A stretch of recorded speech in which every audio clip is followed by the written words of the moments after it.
I guess so. Growing up as a kid, I was bullied a lot. I didn't really have a whole lot of friends. People made fun of me a lot. And there was a time in high school when I just I looked at myself in the mirror one morning and I said, I like what I see. And I don't really care what other people think of me when they see me. I'm proud of myself. I think I'm a good person. How's your preparation going so far for 2019 season? So far, so good. Happy with where I'm at. My body feels good physically. I worked on a changeup all off season, kind of making it more of like a split in a way, and it's been performing really well. So I'm really happy with where I'm at overall. Okay. There was a little bit of an injury situation with you last season. How's the recovery coming up so far? It's perfectly fine. I was pretty much fully recovered by the time postseason came around. Thankfully, the fracture didn't go all the way through the bone. Okay. So it was a pretty quick recovery time and no issues all off season. I had a normal off season and honestly haven't even thought about it for a while until you brought it up. So, okay, my bad. Yeah. My bad. No, feeling very good. Okay. Well, you just mentioned changeup. Is that something that you worked on during the off season? Didn't you already have a changeup before? Yep, I did have a changeup. I didn't throw it a whole lot last year. It was good, but it was just kind of a league average pitch. And I don't like having league average pitches in my repertoire. So I tried to work on it to make it an above average or elite big league changeup, and hopefully it plays out that way this year. Okay. Well, I love the way you pitch on the mound, not just because you win games, but the swag that you bring on the mound. Did you always have that kind of attitude, the confidence that you have on the mound? That's a tough one because, I guess, so growing up as a kid, I was bullied a lot. I didn't really have a whole lot of friends. People made fun of me a lot. And there was a time in high school when I just I looked at myself in the mirror one morning and I said, I like what I see. And I don't really care what other people think of me when they see me. I'm proud of myself. I think I'm a good person and all this different stuff. And pretty much from that moment forward, I was just, I was comfortable being myself, and that kind of shows on the field. But that being said, I'm not exactly that way off the field, I guess I'm an intense competitor, and so when I'm on the field, I get very competitive, and that kind of comes out. I look at it as like a personal challenge, me against the hitter and trying to beat the hitter. But then off the field, I'm easygoing and can joke around with the guys and whatever, Okay. The way you train, the routine that you have, the things that you go through to get yourself ready to pitch, it's been somewhat different from what traditional baseball coaches teach you guys. Yep. And how were you able to do it on your way when some coaches might tell you not to do it that way? Wasn't it difficult to kind of go against what's already been established? Yeah, so in high school, that's when it really started. My high school coach didn't want me doing any of it. But to me, it was like, this is the only way I'm going to get to where I want to be. I want to play in college. I want to play in the pros. I want to be an all-star. I want to be, win a World Series and all these different things. And I found something that I really believed in. And when I would ask questions about, okay, why are we doing it this way? Why do you want me to do it this way? The answers I was getting was like, I'm the coach, don't ask questions, do it my way, stuff like that. Those don't really make sense. If you can't give me a good answer about why we're doing things, and I can give you a good answer about why I want to do things, then why aren't we doing it my way? At least I have a reason behind it, instead of just shut up and listen to me because I'm older or because I'm the coach or whatever. So that's pretty much how I handle my training and stuff. I just try to have a very good knowledge base behind what I'm doing and make informed decisions, look at data, research, do studies, spend time knowing why I'm doing the things that I'm doing, and then if someone wants me to do it differently, we can have an intelligent discussion about it, hopefully, and maybe I learn something. Maybe I am doing it wrong and I can learn something, and maybe they're not as informed on something and they can learn something from me, and that's the best way to handle it, I found. But wasn't it difficult to say no to your coach or your manager or your peers, or being a little bit different, I think could be seen that's not right, that's not correct?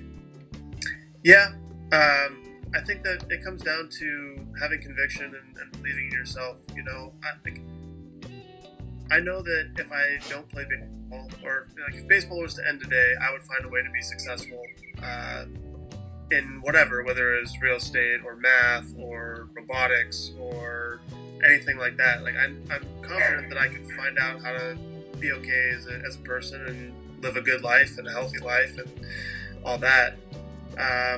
And so that confidence in myself allows me to kind of be more assertive in doing things how I see that is best for me.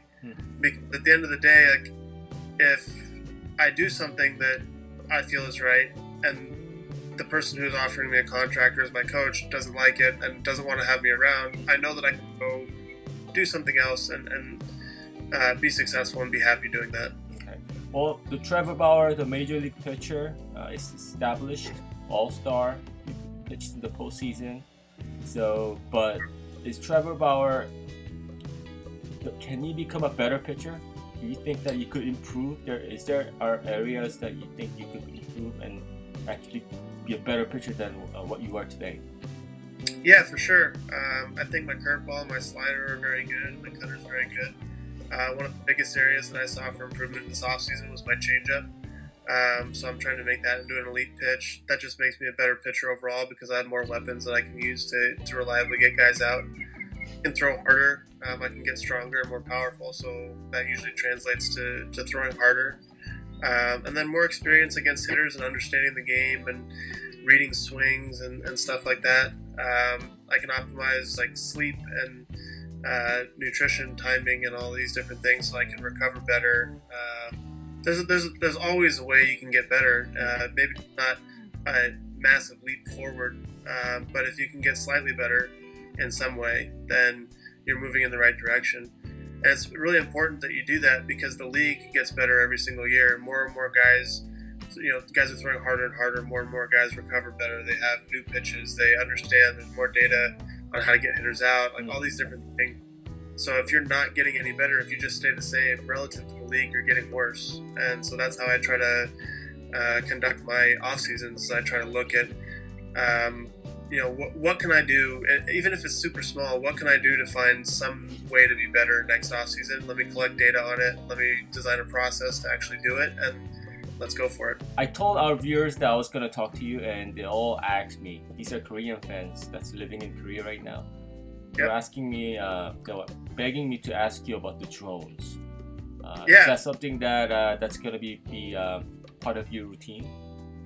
So I fly as much as I can. I just recently launched a business, a production company to try to promote baseball and its players. So I haven't had a whole lot of time to do off-field activities like flying drones that I like to do. But I do, like when I get some free time, I do still fly. I know Korea has actually is really big in the drone racing scene. There's a lot of like big international races that go on over in Korea. Right. Some of the guys that I know actually go over there and race pretty regularly. So yeah, I'm into that whole thing, the God first person view, going fast. I was a big Star Wars fan growing up, and wanted to fly jets when I was a kid, and flying has always fascinated me. So the drones are a natural transition or a natural hobby because it gives you the impression and the feeling like you're able to fly. Speaking of Korea, do you have any plans to visit us here in Korea in any of your off seasons? Yes, I'd love to. I'm actually a big fan of the KBO. I'm going to be in Asia next off season. Okay. Are you going to stop by? Yeah, I hope to. Okay.